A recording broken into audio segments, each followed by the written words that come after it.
He tries to shake his head, but it won't move. The woman starts to walk away, then turns back.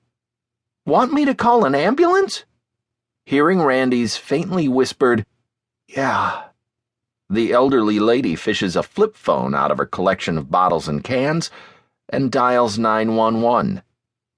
When the EMTs find Randy on the bench, they ask him his age, name, and pain level, check his vital signs, then roll him onto a gurney and into the ambulance. After putting an oxygen mask on Randy and hooking him up to an IV, the medics phone ahead to Johns Hopkins with the data. Time, 6:47 p.m. 39-year-old male with substernal chest pain, 10 out of 10 on pain scale, nauseous, likely MI, myocardial infarction, according to the electrocardiogram, EKG, in the ambulance, 8 to 10 minutes from the emergency room, ER. The call from ambulance to hospital is a trigger, alerting each of the appropriate hospital care units to be ready. Even though Randy is a heavy-smoking, obese, habitual drug user without a job, having a life-threatening emergency in the locale of East Baltimore means one thing. He is headed to Johns Hopkins, one of the top-ranked hospitals in the United States. Unlucky Randy has lucked out on this one thing. The Hopkins ER, a contradiction of rusty steam pipes and chirping digital monitors, has a bed slot ready. By the time the ambulance team bashes the swinging doors open with a gurney, another team is waiting for the handoff. An ER nurse hooks Randy up to the 12 leads, sensors, for the EKG, which will measure the rhythm and strength of his heartbeat. Another nurse draws blood to check whether elevated enzyme and protein levels are leaking into Randy's bloodstream. Definitive lab results will take 90 minutes that Randy doesn't have. The nurses give Randy aspirin, slip a nitroglycerin tablet under his tongue, and connect his IV to a cocktail of morphine and heparin to help the pain and thin his blood. Meanwhile, Randy pants. He can't seem to catch his breath. The weight on his chest is relentless.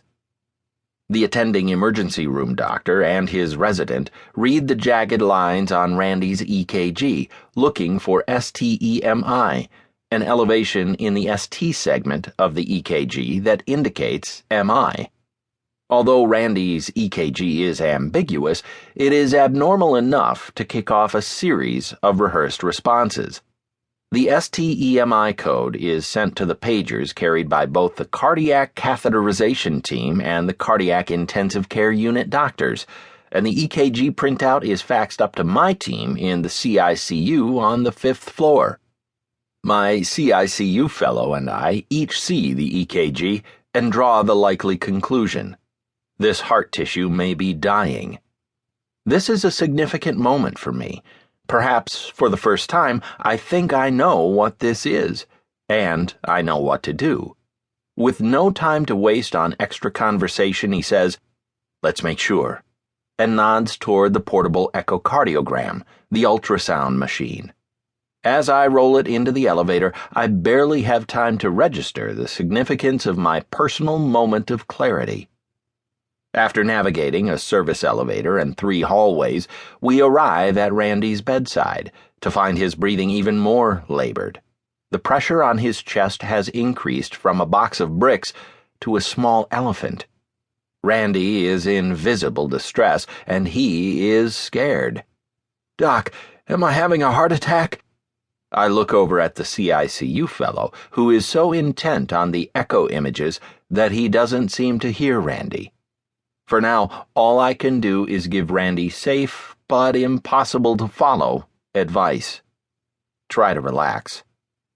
The evidence from the echocardiogram is undeniable. The anterior wall of his heart is barely moving, indicating that it is not getting enough blood. And if his heart wall is dying, then Randy might be next. Already his color is gone, his breathing shallower.